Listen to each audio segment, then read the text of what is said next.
Welcome to Smartwatch Tics.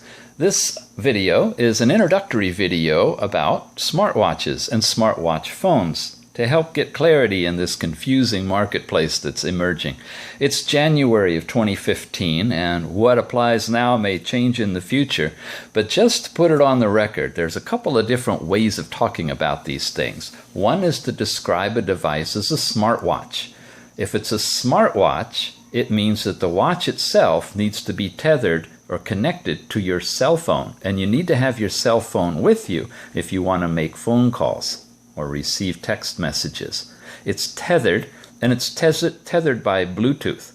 It's smart because it does other things. It may have a pedometer built into it, or sedentary reminders so you get up and stretch, or a sleep monitor to tell how well you're sleeping, or maybe even a heart rate monitor. It also can have recorders and video, although 2 megapixel cameras are pretty much worthless. They should be at least 5 megapixels to get decent pictures.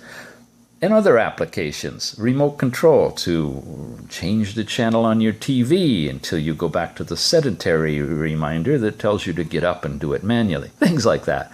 Anyway, smartphone needs to be tethered in order for you to use the phone feature of the smartwatch. Okay? Smartwatch as opposed to the smartwatch phone. The smartwatch phone now is a whole different beast. There's several of them coming out. This particular one is a really nice one because it runs on the standard Android operating system, which means that just like an Android phone, you can install applications using the Play Store. In fact, the ones you've already purchased, you can download directly onto the watch and run them from there. Now that's a nice feature. It allows you to really have the complete flexibility that you have with your phone on your watch. Okay?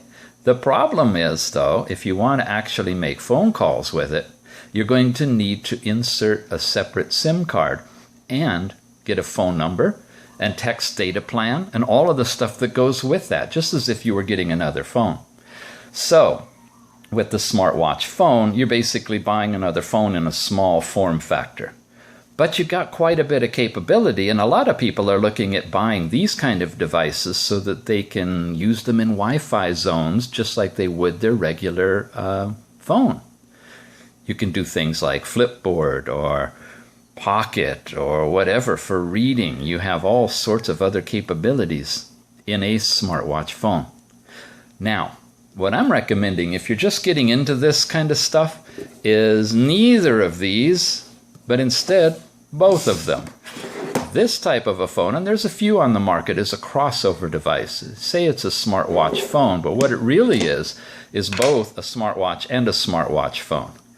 Inside of this, in addition to it being a basic smartwatch that has the displays that we're used to and all the things that you saw on the original smartwatch that tethers to your cell phone, it can do all of that, exactly like the other one, with the added benefit that this particular type of watch also has a place to stick in a SIM card. When you put the SIM card in, it actually works as a smartwatch phone, and you can place and receive calls directly on that line. In fact, with the SIM card in and the phone with you, you can make and receive back and forth between the two devices. That could be kind of handy. So if you want to have a separate phone line that's only exclusive and is as accessible from your watch, that comes with either the smartwatch phone we just looked at with the Android apps or this one. And if you want to make sure that you tether to your cell phone and only use the one phone number, not needing to put a SIM card in here at all to make it work, that works as well too. You just Bluetooth connect it. So the crossover watch is pretty interesting. We're going to be reviewing all three of the watches you just saw